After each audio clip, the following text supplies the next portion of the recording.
Yes, good morning students. In previous class we have discussed the topic employment. What is employment? What is workers? Workers कौन होते हैं? Employment क्या होता है? And labor force क्या होती है? और work force क्या होती है? Previous class में हमने ये सब डिस्कस किया था. And today we are going to start topic casualization and informalisation of workforce. Casualisation होता है जिसमें इसका मैंने आपको अदर नेम आपको डिस्कस किया था कल. इसको बोलते हैं पार्ट टाइम वर्कर्स. कैजुअलाइजेशन को हम बोलते हैं पार्ट टाइम वर्कर्स, या जिसको हम बोलते हैं इनको रेगुलर बेसिस पर अपॉइंट नहीं किया जाता है. इनको हम कैसे अपॉइंट करते हैं? In the basis of their task या प्रोजेक्ट के अकॉर्डिंग कि वर्क कंप्लीट हुआ तो हमारे बीच जो कॉन्ट्रैक्ट हुआ है वो भी खत्म हो जाता है. तो इनफॉर्मलाइजेशन में होता है हमारा टू टाइप्स का होता है, formal sector and informal sector. अभी हम इनको डिटेल में डिस्कस करेंगे. फिर नेक्स्ट टॉपिक है हमारा जो अनएम्प्लॉयमेंट है इंडिया में वो किन किन टाइप्स की है. वो दो टाइप्स में पाई जाती है इंडिया में अनएम्प्लॉयमेंट. फर्स्ट है हमारा रूरल अनएम्प्लॉयमेंट और सेकेंड है हमारा अर्बन अनएम्प्लॉयमेंट. जो रूरल अनएम्प्लॉयमेंट होती है वो फर्दर टू टाइप्स में होती है. फर्स्ट होती है डिस्गाइज्ड अनएम्प्लॉयमेंट और सेकेंड सीजनल अनएम्प्लॉयमेंट. इसी तरह से जो इंडस्ट्रियल एम्प्लॉयमेंट होती है वो भी अर्बन एम्प्लॉयमेंट होती है. ये कहाँ पाई जाती है? ये शहरी क्षेत्र में पाई जाती है. जो शहर में जो अनएम्प्लॉयमेंट होती है उसमें फर्स्ट वन है आपका इंडस्ट्रियल अनएम्प्लॉयमेंट और second one is educated unemployment. तो इनको हम डिटेल्स में कंप्लीट करेंगे इस चैप्टर को. आज हमारा ये चैप्टर जो है कंप्लीट हो जाएगा. फर्स्ट है हमारा कैजुअलाइजेशन. कैजुअलाइजेशन होता है an interesting feature of an work force is that is include a large percentage of casual workers. जो इंडिया है हमारा इसमें जो बहुत लार्ज जो नंबर ऑफ जो पॉपुलेशन है वो किसमें इन्वॉल्व है? हमारी कैजुअलाइजेशन वर्क कर रही है. तो there number is trending up. तो इट मीन्स जो हमारे जो कैजुअलाइजेशन है वो work force refers to situation when the percentage of casually hired workers is the total workforce trend to rise over time. जो आजकल का जो टाइम है, देखिए आप देख रहे हो पिछले लास्ट 2 ईयर्स से जब से ये कोरोना पीरियड आया है, पहले क्या था, लोग सब जो लोग थे मोस्टली जो पीपल थे, वर्किंग पीपल से या एम्प्लॉयड पर्सन थे, वो सब लोग क्या करते थे, वो रेगुलर बेसिस या उनको मंथली बेसिस के अकॉर्डिंग उनको सैलरी दी जाती थी या कंपनी में अपॉइंटमेंट में जैसे भी होते थे. लेकिन आफ्टर बिफोर 2 ईयर्स 2 साल पहले से क्या हो रहा है, जब से कोरोना पीरियड आया है तो सभी जितने भी आपने देखा होगा किसी भी कंपनी लगा लीजिए या किसी भी सेक्टर में किसी भी फील्ड में आप जाइए देखेंगे आप कि जो नंबर ऑफ वर्कर्स है काम करने वाले जितने भी एम्प्लॉय पर्सन है उनकी जो क्वांटिटी है वो उनकी जो संख्या है वो घटा दी गई है हर एक फील्ड से. कहीं पर उनको रेस्ट्रिक्ट कर दिया गया है, कहीं पर टर्मिनेट कर दिया गया है. तो यानी हर एक ऑर्गेनाइजेशन से इन्हें अपने अपने फील्ड से वर्कर्स को शॉर्ट आउट किया है. तो उसके बाद जहां भी अगर अभी भी जैसे आप देखोगे इकोनॉमी में जितनी भी कहीं भी हमारी जो जॉब्स सर्च हो रही है या जॉब्स की जो न्यू रिक्वायरमेंट्स आई है या कहीं भी हम कहीं भी जॉब कर रहे हैं, तो मोस्टली अभी इस टाइम पीरियड में जो भी पर्सन अपॉइंट किए जाते हैं वो रेगुलर बेस पर नहीं किए जा रहे हैं. वो किस बेस पर किए जा रहे हैं? कैजुअलाइजेशन बेस पर. क्योंकि इसमें जैसे ही टास्क कंप्लीट हो जाता है, जैसे ही एक हमारा जो कंप्लीट इस वर्क के लिए हमें किया जाता है, तो उसके बाद जो हमारा जो कॉन्ट्रैक्ट है वो उन लोगों के साथ खत्म हो जाता है. उसके बाद जो पर्सन है वो क्या हो जाता है? वो अनएम्प्लॉय हो जाता है, अनएम्प्लॉयमेंट में काउंट हो जाता है. ये है हमारा casualisation. And second is informalisation. Informalisation में हमारा 2 टाइप्स का होता है, formal sector employment and informal sector employment. अब जो फॉर्मल सेक्टर होता है, formal sector refers to organise sector of the economy. ये क्या होता है? एक इकोनॉमिक का ऑर्गेनाइज सेक्टर इसके अंदर इन्वॉल्व होता है। It includes all government departments. Formal sector में हम क्या क्या इंक्लूड करते हैं? Government departments, public enterprises and private establishments. ठीक है, ये हमारे फॉर्मल सेक्टर में इंक्लूड्स होते हैं। तो those working in organise sector, जो पीपल्स इन वर्किंग सेक्टर्स में वर्क कर रहे हैं वो क्या कहलाते हैं? ऑर्गेनाइज्ड पर्सन, या जिसको हम बोलते हैं फॉर्मल वर्कर्स। सेकेंड है हमारा इनफॉर्मल सेक्टर। इनफॉर्मल सेक्टर्स में हम आता है हमारा informal sector refers to unorganise sector of the economy. ये एक इकोनॉमिक का अनऑर्गेनाइज सेक्टर होता है। It includes all such private enterprises. इसके अंदर सभी प्राइवेट इंस्टीट्यूट एंटरप्राइजेस इंक्लूड्स होती हैं which hire less than 10 workers, जो कम से कम 10 वर्कर्स को हायर करती है beside farming and self employment ventures. इसमें किसको साइड में रखा जाता है? जितनी भी फार्मिंग एक्टिविटीज होती हैं एंड सेल्फ एम्प्लॉयमेंट होते हैं वो क्या आते हैं इसमें? इनफॉर्मल सेक्टर्स में इंक्लूड होते हैं। Those working in unorganise sector, जो पीपल्स इन अनऑर्गेनाइज सेक्टर्स में वर्किंग है या एम्प्लॉयड है, these are all called informal workers. वो सभी क्या कहलाते हैं? हमारे इनफॉर्मल वर्कर्स कहलाते हैं। ये था हमारा छोटा सा टॉपिक है, ये हमारा कंप्लीट हो गया है। इसमें से आपका एक छोटा सा क्वेश्चन भी आ सकता है, formal workers and informal workers में डिफरेंस क्या होता है? इन दोनों में डिफरेंस आप बता सकते हो। जो हमारा फॉर्मल वर्कर्स होते हैं, work in organise sector of the economy. ये कहाँ वर्क करते हैं? एक ऑर्गेनाइज सेक्टर में वर्क करते हैं। बट जो इनफॉर्मल वर्कर्स होते हैं, work in unorganise sector of the economy. ये हमारे अनऑर्गेनाइज सेक्टर में वर्क करते हैं। फिर are entitled to social security benefits like provident fund, gratuity, pension etcetera. जो वर्कर्स हमारे फॉर्मल वर्कर्स होते हैं, उनको after retirement provident fund, gratuity या पेंशन, इस तरह की जो उनको एक्स्ट्रा बेनिफिट्स मिलता है। लेकिन जो इनफॉर्मल सेक्टर्स के एम्प्लॉइज होते हैं, उनको इस तरह की कोई भी बेनिफिट्स या फैसिलिटीज नहीं दी जाती है। फिर कैन फॉर्म ट्रेड यूनियंस। ये जो होते हैं, इसमें फॉर्मल सेक्टर में ट्रेड यूनियंस होती हैं, जबकि इनफॉर्मल सेक्टर्स में कोई भी यूनियंस या कोई भी लीडर्स वगैरह कोई भी नहीं बनाए जाते हैं। नेक्स्ट है हमारा are protected by various labour laws against uncertainties of the market.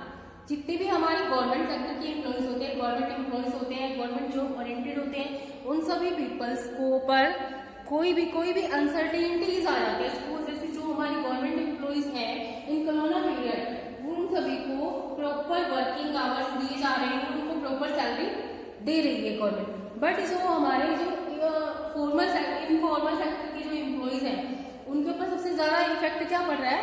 क्योंकि वो उनको ना तो प्रॉपर उनको वर्क मिल रहा है और ना ही उनके पास कहीं से कोई अर्निंग हो रही है। जिनकी जॉब चली गई है, वो लोग अपना सर्वाइवल के लिए बहुत परेशान रहते हैं। तो इस तरह से उनको कोई भी प्रोटेक्शन प्रोवाइड नहीं होती है इनफॉर्मल वर्कर्स को। जबकि फॉर्मल वर्कर्स को जितनी भी अनसर्टेनिटीज हमारी इकोनॉमी में अगर आ जाती है, तो वो सब उनको इसका बेनिफिट्स मिलता है, जबकि इनफॉर्मल वर्कर्स को कोई बेनिफिट्स प्रोवाइड नहीं होता है।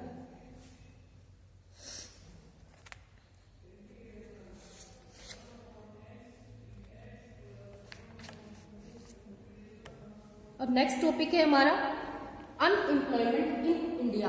जो भारत है, भारत में हमारी अनएम्प्लॉयमेंट क्यों हो रही है? क्योंकि आपने जो लास्ट टॉपिक था हमारा, लास्ट प्रीवियस चैप्टर था हमारा पॉवर्टी, उसमें हमने देखा होगा कि जो लोग हैं बहुत ज्यादा गरीब हैं। क्यों है? वो उस चैप्टर में किया था। जिस तरह से हमने पॉवर्टी के जो पॉइंट्स डिस्कस किए थे, सेम उसी तरह से हम इसमें अनएम्प्लॉयमेंट में करेंगे। लोगों के पास गरीब है क्योंकि उनके पास काम नहीं है, इसलिए वो गरीब है। अब वो काम नहीं है उन लोगों के पास, तो वो जो इंडिया में जो अनएम्प्लॉयमेंट है वो कहाँ कहाँ पाई जाती है? एक तो रूरल एम्प्लॉयमेंट होती है अनएम्प्लॉयमेंट, जो हमारी गांव के लोगों में पाई जाती है, और सेकंड होती है हमारी अर्बन अनएम्प्लॉयमेंट जो हमारी शहरी क्षेत्र में पाई जाती है। जो रूरल एम्प्लॉयमेंट होती है वो फर्दर टू टाइप्स की होती है, एक होती है disguised unemployment and seasonal unemployment. First होता है डिस्गाइज। देखिए आपने फर्स्ट हम कर रहे हैं रूरल अनएम्प्लॉयमेंट। रूरल एरिया में जो मोस्टली लोगों का जो वर्क होता है वो क्या होता है, एग्रीकल्चर से रिलेटेड होता है, फार्मिंग एक्टिविटीज में वो सभी लोग इन्वॉल्व होते हैं। तो फर्स्ट इसमें है हमारा disguised unemployment. Disguised unemployment occurs when the number of workers engaged in a job is much more than actually required to accomplish it. Suppose देखिए इसमें एक फील्ड है, एक लैंड है, एक पीस ऑफ लैंड है लोगों के पास, एक या एक फैमिली के पास, जिसमें ओनली 5 पीपल्स जो है वो उसमें वर्क करने के लिए सफिशिएंट है, ओनली 5 पीपल्स।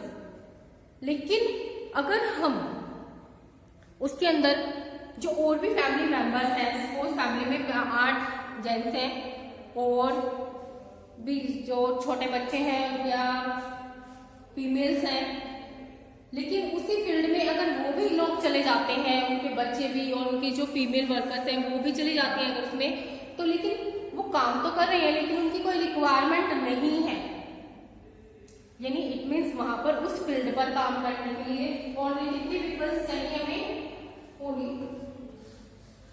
ये हमारा पीस ऑफ लैंड है, इसमें 5 पीपल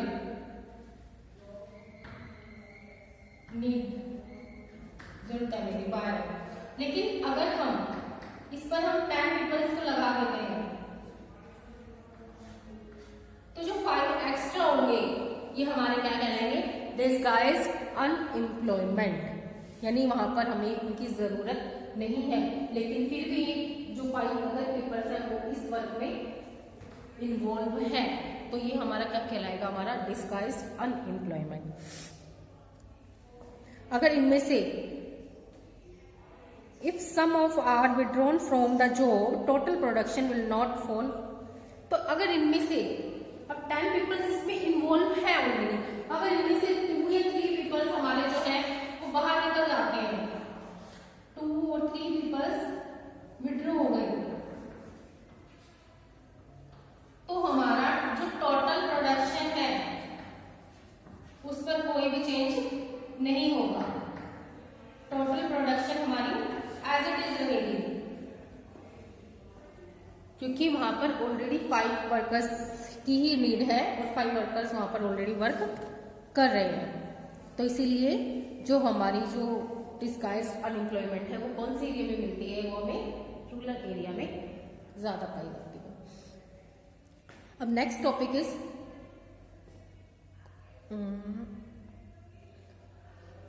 ये जो हमारी डिस्गाइज्ड अनएम्प्लॉयमेंट है इसके कॉजेज क्या है, क्या कारण है इसके कि जो रूरल एरिया में डिस्गाइज्ड अनएम्प्लॉयमेंट पाई जाती है।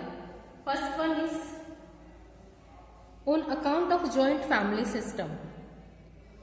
देखिए आपने देखा होगा जितने भी हमारे रूरल एरियाज में जितनी भी पीपल्स रहते हैं वो सब कैसे बिलोंग करते हैं, वो जॉइंट फैमिली से बिलोंग करते हैं। तो वो जितनी भी फार्मिंग एक्टिविटीज होती हैं तो उनकी पूरी फैमिली उस लैंड पर वर्क करती है, उनको इस बात से कोई मैटर नहीं, उनका इस बात से कोई भी मैटर नहीं होता कि उनको एक्चुअल में कितने नंबर ऑफ वर्कर्स की रिक्वायरमेंट है, उनको इस बात से कोई मतलब नहीं होता। उनकी फैमिली में जितने भी मेंबर्स होते हैं वो सभी उस लैंड पर वर्क करने के लिए एग्री हो जाते हैं या वर्क करते हैं, कंटिन्यू रखते हैं। फिर per person holding size continues to shrink with the expansion of the family size.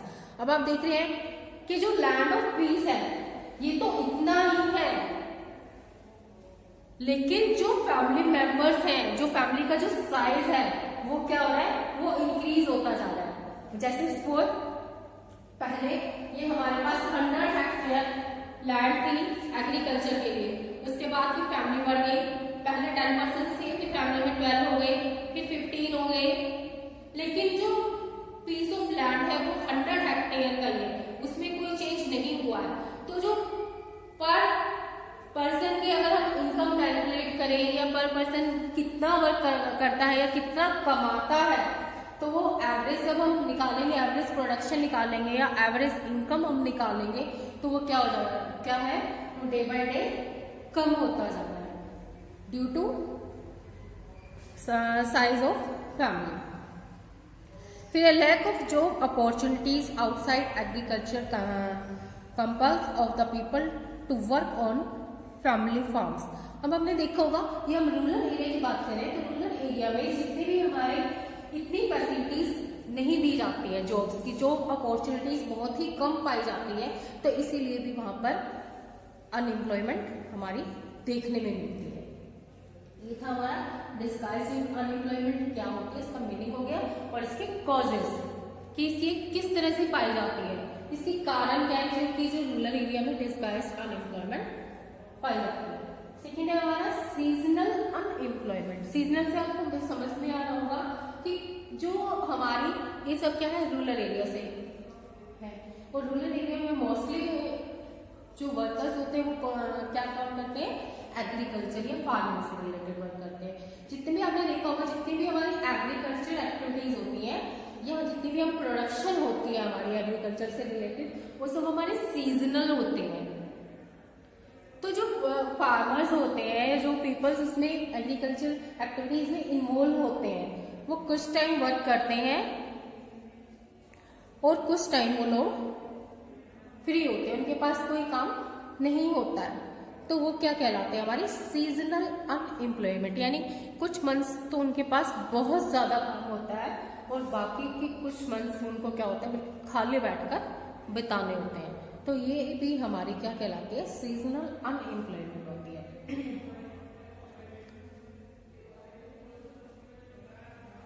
देखो इसमें फर्स्ट होता है आपका सीजनल में, during off season often the farm workers are out of job. जब हमारा ऑफ सीजन हो जाता है किसी भी चीज का, तो जो वर्कर्स होते हैं वो क्या हो जाते हैं, आउट ऑफ जॉब हो जाते हैं, उनको निकाल दिया जाता है, उनके पास नो वर्क टू डू, उनके पास कोई भी वर्क करने के लिए नहीं रहता है। फिर the volume of seasonal unemployment depends upon the condition and methods of the cultivation in different states. अब आपने देखा होगा, जो इंडिया है वो बहुत बड़ी कंट्री है, अलग अलग स्टेट्स है, वहाँ का अलग अलग वेदर है, अलग अलग क्लाइमेट है। अब किसी जगह पर किसी चीज की प्रोडक्शन हो रही है तो दूसरी स्टेट में लोग खाली बैठे हैं, किसी और स्टेट में जो लार्ज नंबर ऑफ वर्कर्स हैं वो एग्रीकल्चर में इन्वॉल्व है, लेकिन किसी अदर स्टेट्स में उनके पास कोई भी एग्रीकल्चर एक्टिविटीज नहीं है। तो ये भी जो हमारी जो सीजनल अनएम्प्लॉयमेंट है, ये भी हमारा वेदर कंडीशन, क्लाइमेट, इस इन चीजों पर डिपेंड करता है, जो डिफरेंट स्टेट्स की अलग अलग होती है। फिर it is estimated that a farmer who grow one crop in a year usually remains unemployed for 4 to 7 months। अब आपने देखा होगा, ये जो फार्मर है वो किस चीज की क्रॉप का प्रोडक्शन कर रहा है, जब वो क्रॉप अपने टाइम पर सीजन पर आ जाएगी, इसकी कटाई हो जाती है, उसके बाद जो एक फार्मर है उसको 5 to 7 months बिना किसी वर्क के रहना होता है, तो वो 5 to 7 months अनएम्प्लॉय हो जाता है, उसके पास कोई भी काम नहीं बचता है। तो ये होती है हमारी सीजनल अनएम्प्लॉयमेंट। ये 2 टाइप्स की अनएम्प्लॉयमेंट थी हमारी, disguised unemployment and seasonal unemployment. बहुत इजी सा टॉपिक है। नेक्स्ट है हमारा अर्बन अनएम्प्लॉयमेंट। अर्बन यानी जो हमारी शहरी क्षेत्र में हम देखते हैं। देखो, एक तो आप देखो कि आजकल जो लोग हैं रूरल से कहाँ शिफ्ट हो रहे हैं, अर्बन एरियाज में, क्योंकि रूरल एरिया में आप देख रहे हैं कि अनएम्प्लॉयमेंट है, तो अब जिस फील्ड में ओनली 5 पीपल्स की रिक्वायरमेंट थी, वहां पर ऑलरेडी 10 एंगेज्ड हैं, तो 5 पीपल क्या करेंगे, वो इधर शिफ्ट होंगे अर्बन एरिया में, कि वो जॉब के सर्च में आएंगे, ताकि यहाँ पर रहने से तो कुछ बेनिफिट नहीं है, क्योंकि एक्स्ट्रा प्रोडक्शन हमारे पास नहीं हो रही है, एक्स्ट्रा इनकम नहीं हो रही है, क्योंकि जितनी इनकम जितनी प्रोडक्शन हो रही है वो 5 पीपल ऑलरेडी कर सकते हैं। तो जो 5 है वो कहाँ शिफ्ट होंगे, हमारे अर्बन एरियाज में होंगे। तो इसीलिए अर्बन एरिया में क्या हो जाएगी, फिर हमारी अनएम्प्लॉयमेंट बढ़ जाएगी। अब ये है हमारा urban unemployment. In urban areas unemployed people are often registered with employment exchange. Mostly urban areas में क्या होता है, जितने अनएम्प्लॉयड पर्सन होते हैं, जिनके पास कोई काम नहीं होता है, कोई रोजगार नहीं होता है, वो पढ़े लिखे भी हैं, वो स्किल्ड भी हैं और विलिंग भी है, वो काम करना चाहते भी हैं और उनके पास योग्यता भी है किसी काम को करने के लिए, लेकिन वो उनके पास फिर भी कोई वर्क नहीं है, तो वो हमारी क्या कहलाती है, अर्बन अनएम्प्लॉयमेंट। तो इस तरह के जो लोग होते हैं, जो स्किल्ड भी है और विलिंग भी है, वर्क करना चाहते हैं, तो इस तरह की एक एक्सचेंज होती है जिसको बोलते हैं एम्प्लॉयमेंट एक्सचेंज। वो सब लोग वहां पर अपना नाम रजिस्टर्ड कराते हैं कि हम लोग जो है अनएम्प्लॉय हैं, हम अनएम्प्लॉयमेंट में हैं, हमारे पास कोई काम नहीं है। तो urban unemployment is more like open unemployment. इसको हम क्या कहते हैं, जो अर्बन एम्प्लॉयमेंट होती है वो हमें, उसको हम क्या कह सकते हैं, ओपन अनएम्प्लॉयमेंट। इसका दूसरा नाम क्या है, ओपन अनएम्प्लॉयमेंट, क्योंकि ये हमें दिखाई देती है, ये कहीं भी हाइड नहीं है। हमें पता है कि हमारे इस एरिया में इतने लोग स्किल्ड पर्सन है, इतने लोग पढ़े लिखे हैं, लेकिन उनके पास कोई भी वर्क नहीं है, तो वो हमारी क्या कहती है, ओपन अनएम्प्लॉयमेंट। जबकि रूरल एरिया में क्या होता है, देखो यहाँ पर हमारी हिडन एम्प्लॉयमेंट होती है। रूरल एरिया में क्या होती है, हिडन एम्प्लॉयमेंट होती है। हिडन मतलब कि ऑलरेडी यहाँ पर 5 पीपल की नीड है, लेकिन 10 अंगेज है, तो इतने सभी एम्प्लॉयर को ये नहीं बोल सकते ना कि ये अनएम्प्लॉय है, वो लगे हुए हैं, चाहे उनका इकोनॉमिकली ग्रोथ में कोई उनका कोई पार्ट नहीं है, लेकिन वो क्या कहलाएंगे, हमारे हिडन अनएम्प्लॉयमेंट में आएंगे, वो हमें दिखाई नहीं देते, जबकि वो क्या है, अनएम्प्लॉयमेंट। अब नेक्स्ट है हमारा जो अर्बन एरियाज होता है, उसमें हमारे 2 टाइप्स की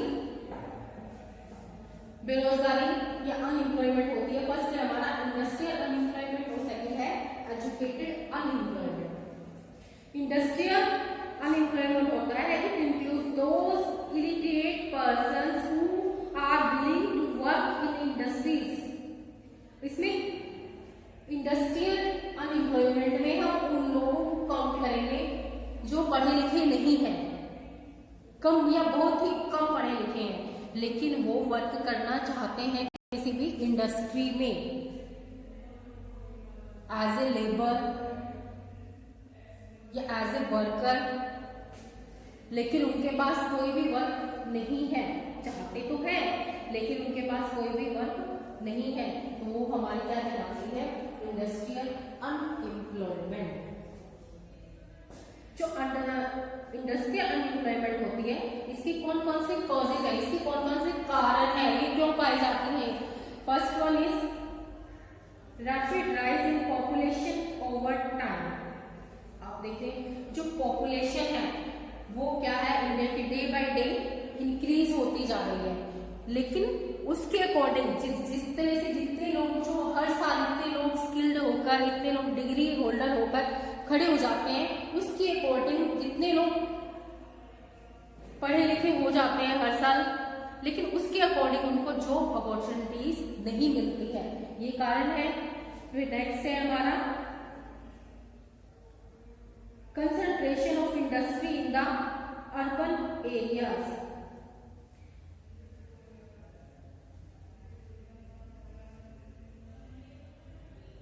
देखो इसमें क्या होता है, यहाँ पर ऑलरेडी वर्क नहीं है लोगों के पास, जो ऑलरेडी रह रहे हैं लोग इन अर्बन एरियाज, लेकिन इस कंडीशन में जो रूरल वाले जो अनएम्प्लॉय हैं वो भी इधर शिफ्ट हो गए हैं, तो डबल हो गई ना इधर अनएम्प्लॉयमेंट। ऑलरेडी यहाँ पर सोर्स नहीं है लोगों के पास, रूरल वाले और इधर शिफ्ट हो गए, तो यहाँ क्या हो जाएंगे, डबल अनएम्प्लॉयमेंट हो जाती है। फिर है हमारी second educated unemployment. Educated unemployment होती है in India the problem of unemployed it is problem spread across all part of the country. ये जो अभी मैं बता रही थी कि एजुकेटेड जो पर्सन है वो हर साल हमारे पास क्या है, डे बाय डे या हर एवरी ईयर बहुत ज्यादा होते हैं, लेकिन उसके अकॉर्डिंग उनको जॉब अपॉर्चुनिटीज या जॉब की वैकेंसीज बहुत ही कम निकाली जाती है, जिससे जो लोग हैं वो क्या होते हैं, एजुकेटेड जो पढ़े लिखे हैं वो जॉब्स करना भी चाहते हैं, स्किल्ड भी है, लेकिन उनके पास कोई भी वर्क नहीं है। इस तरह की जो सिचुएशन है वो all parts of the country, जितनी भी हमारी कंट्री है, पूरे इंडिया की पूरी हर एक पार्ट में, हर एक क्षेत्र में, हर एक स्टेट में आप इस तरह की एजुकेटेड अनएम्प्लॉयमेंट हमें देखने में मिलती है। अब एजुकेटेड जो अनएम्प्लॉयमेंट है इसकी क्या क्या कॉजेज है कि ये जो बढ़ती जा रही है, क्यों बढ़ रही है एजुकेटेड अनएम्प्लॉयमेंट? फर्स्ट, जो number of institutions, education, universities, college, schools है वो क्या है, उनके जो नंबर्स हैं वो क्या है, बढ़ते जा रहे हैं, यानी उनकी संख्या बढ़ती जा रही है। पहले हमने देखा होगा कि पहले पुराने टाइम में बहुत कम यूनिवर्सिटीज होती थी, कॉलेजेस बहुत कम होते थे, स्कूल्स बहुत कम होते थे, लेकिन आज के टाइम में इंडिया में बहुत सारी यूनिवर्सिटीज हैं, कॉलेज हैं, स्कूल्स हैं, जहां से हर साल बहुत से जो पर्सन्स हैं वो एजुकेटेड होकर बढ़ जाते हैं, तो ये भी कारण है। Second, education system in India is not job oriented, it is largely degree oriented. जो एजुकेशन सिस्टम है इंडिया का वो क्या है, वो सिर्फ एक जॉब ओरिएंटेड नहीं है, उसमें ये गारंटी नहीं दी जाती कि आप ये पढ़ाई कर रहे हो तो आप जॉब होल्डर हो जाओगे, आपको जॉब मिल जाएगी। नो, वो सिर्फ आपको सिर्फ एक डिग्री मिलती है, आप एक डिग्री होल्डर हो जाते हो, नो कि जॉब होल्डर। ये गारंटी नहीं दी जाती। जो इंडिया का जो एजुकेशन सिस्टम है वो क्या है, ओनली डिग्री ओरिएंटेड है, not job oriented. Increase in employment opportunities has signified largest behind the increase in the size of educated labour force. अब हम देख रहे हैं जो पॉपुलेशन है, जो हमारी जो अनएम्प्लॉयमेंट की जो नंबर है, जो अपॉर्चुनिटीज है वो क्या है, कम है। किसके कंपैरिजन में, हमारे अनएम्प्लॉयड पर्सन्स के कंपैरिजन में। इसीलिए भी हमें जो ये है एजुकेटेड अनएम्प्लॉयमेंट हमें अर्बन एरियाज में दिखाई देती है। फिर है, ये था हमारा टाइप्स के थे। उसके बाद हमने किया, नेक्स्ट टॉपिक है हमारा